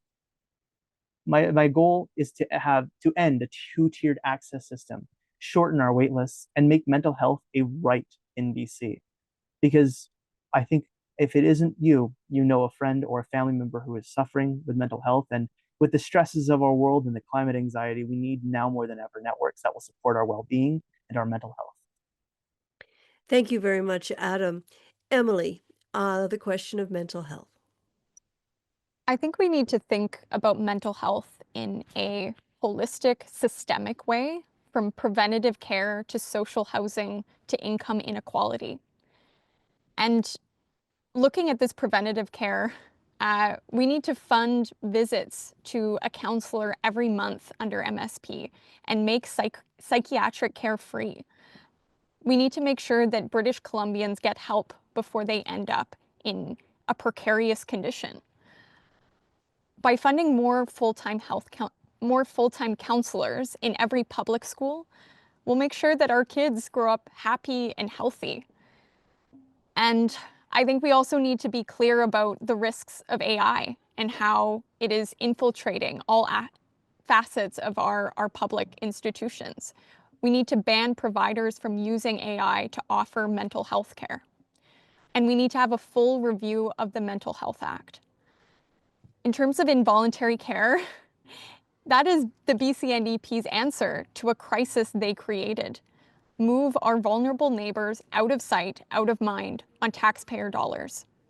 The solutions we have for our mental health crisis have to be about supporting our neighbors, not turning them into criminals for being in crisis. BC is becoming hugely over-reliant on involuntary care. We are currently involuntarily treating more people than ever, over 20,000 people annually, with little evidence that it reduces rehospitalization or repeat offenses. Instead, I think we need to radically expand the public housing projects to increase access to community, not limit it further. We need to expand access to healthcare and mental health care to all British Columbians. And I think it's also important to talk about income inequality. It's one of the driving social determinants of mental health. The typical top 10 BC billionaire is 5,845 times wealthier than the typical BC household. And that's bad for our economy, for workers, and our social well-being. We know that from history, if we fail to advance a bold agenda tackling massive inequalities in wealth and power, dangerous far-right forces will swoop in and fill that vacuum by scapegoating vulnerable groups and exacerbating mental health and inequality. And I think to build our power and grow our leverage to challenge these forces, we need a leader that has the experience in provincial and national politics. These are corporations who drop the gloves and push hard at soft politicians. I've worked in the national political stage, and I know what it takes to build real networks to push back on this agenda. Thank you very much, Emily. And Jonathan. And just letting the contestants know, after Jonathan's done, we'll be moving on to closing remarks. Jonathan. Great, thanks, Joanne. Yeah, sometimes you see parallels in life, and something I've noticed over the last few years is there's a lot of skills that I have as a family doctor that are really transferable and similar to being an elected official. For example, I need to listen to my patients or my constituents, really listen and find out, what issues are matter most to them. Second, it's about diagnosis, finding what are those root causes of their concern. And then, of course, it's about treatment or finding solutions. And the best way to do this is by leading and being a part of a great team. Whether you're in healthcare or in politics, it has to be a team effort. And building and strengthening teams is something that I love to do and want to do it with this party. As a family doctor every week, I see people who are struggling with their mental health, and every family, including mine, is affected by mental health challenges. And if you listen, patients and families are telling us that we need to fundamentally change the system, move to a preventative mental health care system that keeps people well. The other parties have utterly failed us on this, and now we see the lack of compassion in the Conservative Party and even the BC NDP as they push for involuntary care. I do have the evidence. It doesn't work. I've seen it in my practice. It never works. My plan is very simple for mental health. We will include up to 6 visits to a mental health professional, such as a psychologist or mental health clinician, under the Medical Services Plan, MSP, every year, ensuring early access to mental health support for all British Columbians. We will embed mental health counselors into every clinic, like we have at my clinic in Comox. So doctors, we can literally walk our patients down the hall and introduce them to a counselor that can help them. We will integrate mental health as the 4th option in 911 emergency services to accommodate mental health crises and issues that don't align with the traditional ambulance, fire, or police options. We will develop evidence-based standards, use the data on how to care for mental health and substance use issues in BC. We will create a youth mental health contingency fund to ensure counselors are not cut from schools due to budget shortfalls anymore. We can do all of these things, and we have to do all of these things, and we'll make BC stronger and more well. Thank you. Thank you, Jonathan. It's interesting. I think in our very first question, which was almost 2 hours ago, a little over 2 hours ago, Emily talked about making sure that we had counselors in our schools. And Jonathan, you kind of just took us full circle there. I love the strength of the three of you bringing forward these ideas. So now I'm going to give you a chance to bring it home, wrap it up in a minute 30. Give us your best pitch why you should be the next leader of the BC Greens. And again, we did a random draw in the order that they would be speaking. So we are starting this with Jonathan. Well, thanks so much, Joanne, and thanks to everyone for being on call tonight, whether you're live or watching afterwards. And thanks to my fellow contestants for such a great discussion. You know, there's so much at stake for our province right now. We cannot afford to go backwards on climate change. And with the broken promises of the BC NDP and the Conservative Party seemingly in disarray, splintering into multiple parties, the time is now to show that we are ready to lead. I invite you to visit my platform and read it, jonathankerr4bc.com. I would really love to hear your feedback. You know, the next election is critical for the environment, for the economy, for housing, and for healthcare. Our party needs a leader with experience in all of these areas, elected experience. Only one of the three of us has been elected to government. Only one of us has run as a Green and won as a Green. And only one of us has recruited other great candidates, helped them get elected, and then worked with them to deliver results for our constituents. We need a leader that can hit the ground running on day one to build a stronger party, to elect more Green MLAs so we can implement more Green policies. I'm ready to build a BC Green Party that can do this. Thank you. And thank you very much, Jonathan. And Emily, you're second. Thank you to my fellow candidates and everyone in attendance for putting your hearts and minds behind the BC Green Party. We're working to make it better. We're challenging one another while doing so and bringing in new energy and ideas. This town hall has clarified for me what I've been hearing throughout this campaign, that people in BC are demanding change, that you can no longer stand the status quo, and you're looking for a leader who can revive our energy and organize, actually organize towards real substantive solutions. I think the deepest truth of the climate crisis is that we're all connected. We are all connected. That we no longer have the luxury of staying polite. So let's show British Columbians who feel abandoned that we will have their backs, even when it's hard, when it's not convenient.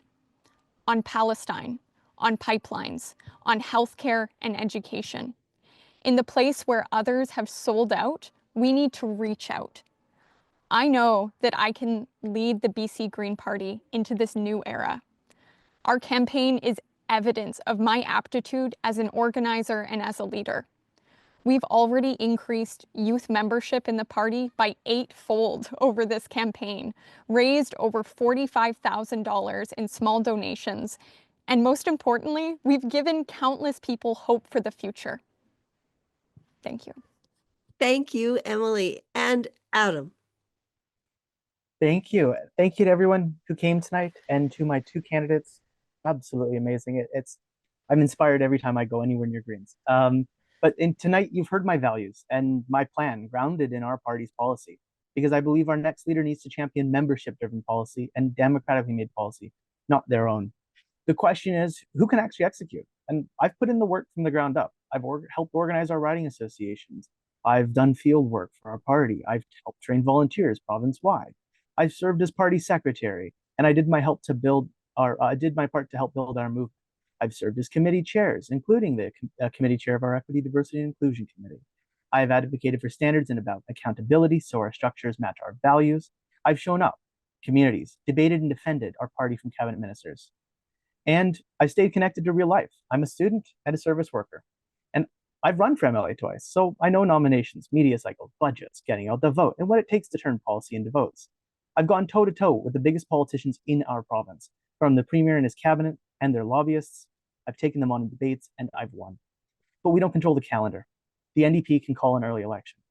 And the fixed dates we have won't protect us. We need a leader who's ready on day one for a campaign, someone who's already carried the candidate load, who's handled the press, who knows how to be an MLA candidate. After all, I'm asking to be your first choice vote.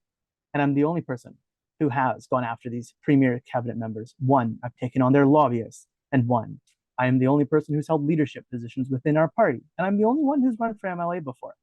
So let's choose a green and a green future where everyone can thrive and where we're ready for election on day one. Thank you. Excellent. Thank you so much. And thank you to all three of you.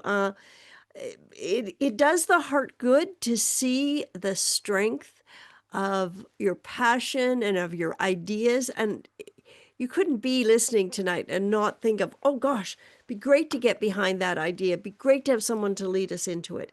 So thank you to each of you for being here tonight.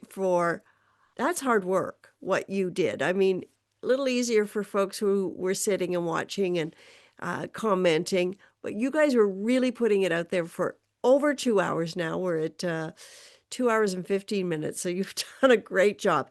On your screen, you will see the contestants' websites. They all have a website, and you will see there. Are we putting that up now? I hope so. Yes, we are. So there they are, all of their websites. I encourage you to visit these websites. Learn even more about each of our contestants. Explore, have discussions about who you want to support, where you will put your vote. I mean, democracy is only as strong as those who participate. So don't sit back. If you were inspired by one of them tonight, make sure you do volunteer for their campaign. And I know they would appreciate a donation. Anyone who's ever run for office knows that those donations, however small, mean everything. I mean, I can remember looking at the list of donors and crying because people who I knew had to dig deep had believed enough in what I was doing and what I was standing for to give me a bit of money. So do that. But you can't vote if you're not a member. And I know that the contestants have been signing people up. You must be a member of the BC Green Party by 11:59 p.m. this Sunday. So this Sunday, 1 minute to midnight. Pretend you're Cinderella and you don't want to turn back into a pumpkin. You've got to be a BC Green Party member. Annual membership for those who are 30 and up requires a minimum donation of $10. For youth age 14 to 29, membership is free. No excuses. To become a member, you can go to a contestant's website. Again, they're on the screen, and follow the links. This ensures that the contestant gets your $10 if that's applicable. You can also go to the BC Green Party's website to join the party at bcgreens.ca. Now, because of the very real threat of foreign interference, the BC Green Party needs to verify members' identities, that they live in BC, that they are citizens or permanent residents of Canada. So beginning next week, you will receive an email with detailed instructions on how to accomplish this. Now, I don't want to mess this up. So Stefan, who is kind of in charge of things like this, is there anything people have to know about the verification process? Are you still there, Stefan? Thanks, Joanne. Yes, I am. I will keep it really quick because we are at 9:20, but basically we are endeavoring to make this as simple and accessible a process as possible. So you will have 3 options for verifying your identity. The first is by working with accessing a Canadian company called Vaulty that we have partnered with that will securely check your photo or government issued photo ID to verify you are who you say you are, and they then let us know that you've been verified. The second option is to actually meet virtually with one of our staff members or a provincial councillor or member of the Leadership Contest Committee to show us some form of identification. It doesn't have to be photo ID for this. It can be a student card, it can be a bill, it can be a service card without a photo. And if you don't have access to the internet, or you would just prefer to do it this way, you can also be vouched for by a verified member or by a family member. And that family member doesn't need to be a member of the BC Green Party if you are an immediate family member. So for all ages, for all circumstances, for all areas of BC, we believe this gives you at least one option, but hopefully more options to verify your identity. Some people who have been long-standing members of the party or monthly donors will be exempt from this process because your identities have already been verified through means previously. So we will be in touch early next week, like Joanne said, with instructions on how to do this. We will be reaching out to you. We do not want this to be a hindrance to anyone participating in the leadership contest, voting in the leadership contest and supporting your preferred candidate. But unfortunately, it is also a reality of politics in 2025 that foreign interference is real, and we do have to do this. Thank you, Stefan. Really appreciate it. And I'm sure that anyone in any of the campaigns will be happy to help you if you run into difficulties. So, final thing to remind you of. Voting will open on the evening of Saturday, September 13th, and close at 11:59 p.m. on Tuesday, September 23rd. BC Greens are using a ranked ballot that does include the option none of the above, meaning you can rank the candidates based on your order of preference. And for most people, voting will be conducted online. You will receive an email with your credentials on September 13th. So on the 13th, you should be receiving an email with your credentials. If that is not accessible for you, you can request your credentials for voting by phone. But the request needs to be made by the 27th of August. So that's August 27th, a Wednesday. And you will receive an email reminder about all of this in the coming days. But I just wanted to get it on the table for you. Now, before we sign off, I want to invite you to save the date for the final official leadership contest event, which will be a debate, 2 o'clock on Saturday, September 13th. So 2 o'clock on Saturday, September 13th. I'm sure there will be more information coming your way. It is almost 1:30 in the morning here in PEI. It is a credit to all three of our contestants. I am still wide awake. I found everything you had to say so interesting. You know, here in PEI, there are 2 by-elections going on. And if the Greens were to win one of them, they would become official opposition again here in PEI. And Greens continue to make a difference. And I think we're just seeing, I think it was Emily who said it, that I sense that we are coming into a time when people are going to say, we need leadership in this field, in the areas that the Greens have been talking about for a long time. And our credibility will start to be our greatest strength, that we didn't just come up on this at the last minute. We've been standing for this for a long time. So thank you. Please get your membership before it's too late. Donate to a campaign, volunteer, and do your part. British Columbia is too precious to leave it to the other parties. So get out there, do your bit, and don't forget to wear sunscreen. Thanks, everybody. Good night.